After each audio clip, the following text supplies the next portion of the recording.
The Boneyard, gaming and anime, Ducky. Hello, my lovely Duckies, and welcome to the Boneyard. And as always, I am your host, Caster. And we're doing another episode of the Retro Roundup. Thanks for watching, Duckies. I really appreciate it. Now, I haven't been able to do a whole lot of collecting recently because, different things are happening, And but I have been slowly collecting things, and well, this time I like to try to get different things, but this time it's pretty much going to be mostly one system. So it's going to be mostly the Sega Genesis, and we're going to have like PlayStation also. So let's go ahead and get into what we got here. So I got all these three Sega. We're going to do three Sega Genesis games, and the three that I got them from Facebook Marketplace of all places, and I believe I got them for a really, really good deal. So let's go ahead and get into it, shall we? Okay, so the first Genesis game I actually got these in a bundle for $50, so about $25 a piece, which I figured was a really, really good deal. So the first one is, oh yeah, Streets of Rage, a classic game. Like if you collect the Sega Genesis, or for the Sega Genesis, this right here, this is a game you need to get in your collection. It is an awesome beat 'em up, the first in the series, and music, which you always have to talk about the music. The music is done by Yuzo Koshiro, and the man is just a fucking genius, So the music is banging on this game here, and it's awesome. And so you play, if you don't know, you play as three cops turned mercenaries and trying to clean up the city from the evil syndicate. And really, really, really awesome beat 'em up for the Sega Genesis. And then let's see, we get our second game. Well, so nice, we had to do it twice. Yep. We got Streets of Rage 2. So I got these both for 25 piece in a $50 bundle. And this is, as you can see, not for resale, because apparently at one time these came, they were the pack-in game for the Sega Genesis. And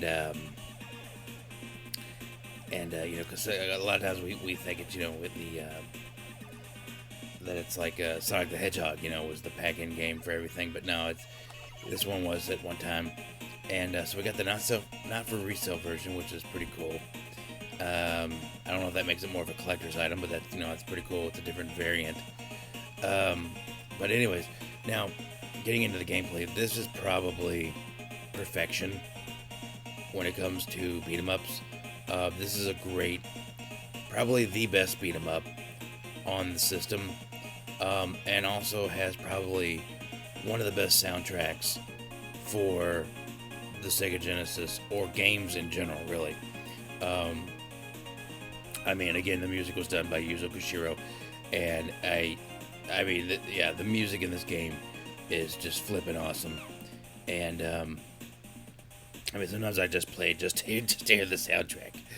But yeah, you play as two recurring characters and two new characters. The first one you played as Axel,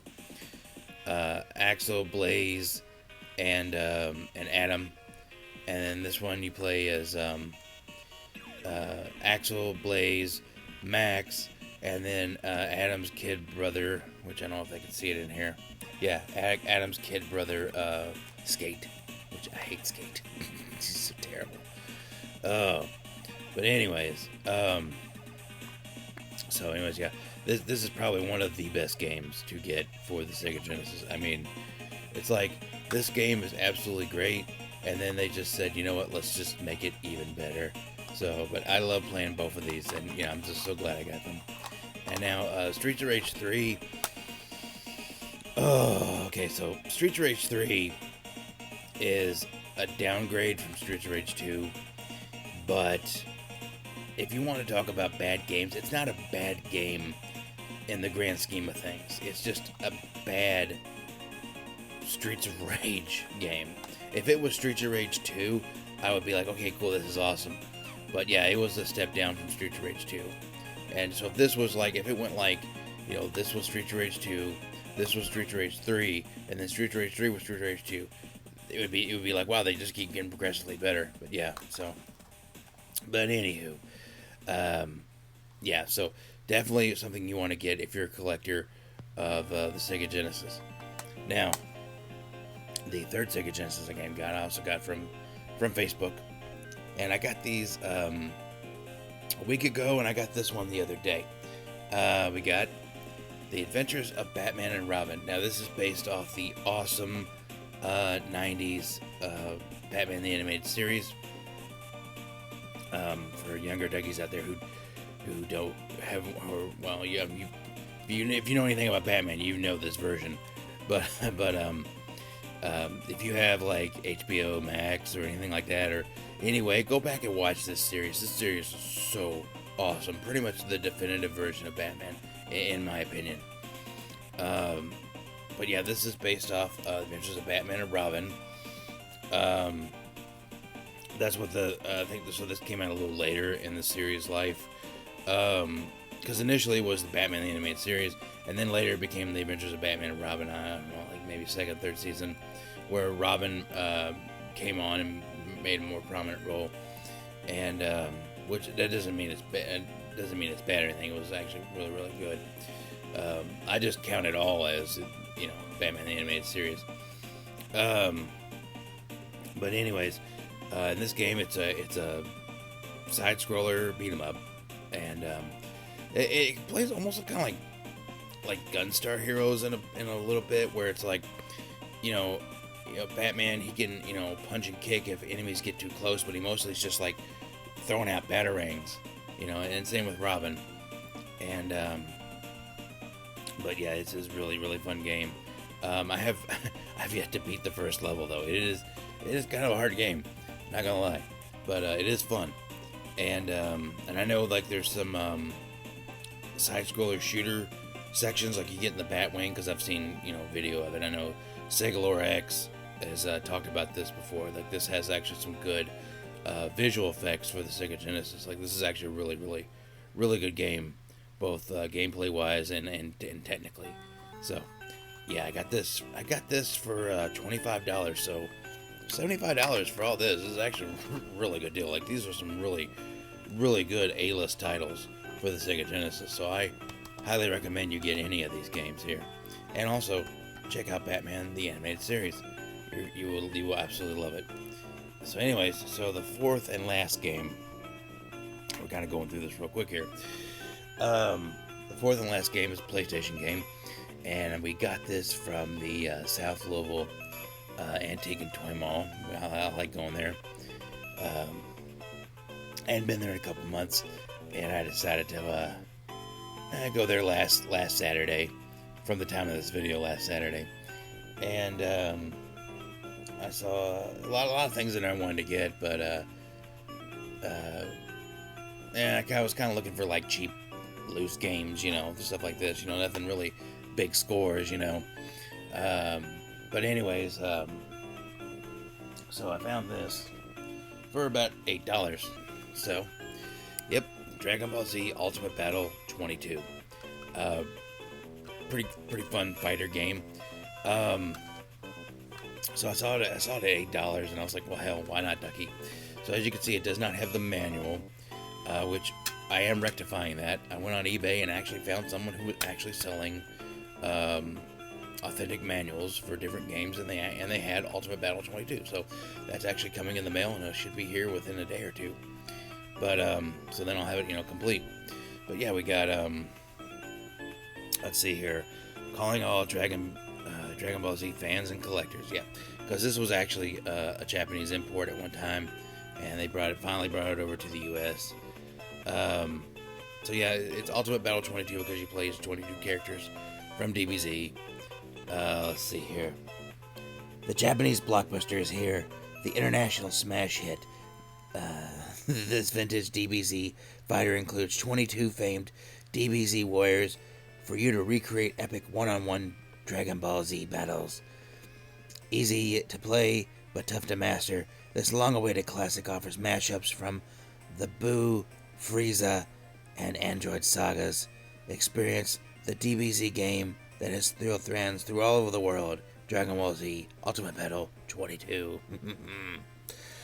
So yeah, we play Boo, Gotenks, and 20 other characters, and 5 more to unlock. I like how it just says like Boo and Gotenks. Like that's just, I don't know, like it's just, you could say like play as Goku and Frieza and 20 more characters.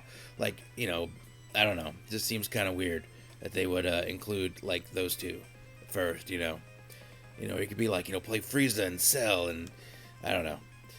Distinct fighting moves for each DBZ combatant. Build-up mode for improving character fighting skills. I guess that's like, I don't know, training mode. Okay.